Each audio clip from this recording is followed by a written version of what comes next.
Yan ang si Maymay. Dito kami ngayon papunta. Ano ba to? Mental yan. Nag-walking kami guys. Ayan, ganda ng view. Ganda talaga ng view dito guys. Yan.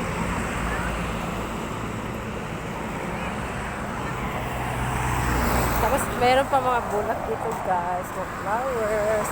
Baka naman gusto nyo bumili dito guys. Punta lang kayo dito.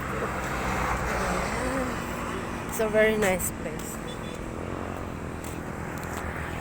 Pero dihangat na kami guys. Kasi ang layo na namin. Ang layo na namin nilakad namin guys. Ito salita ba ako may... Ito. Pakanting luti yan guys.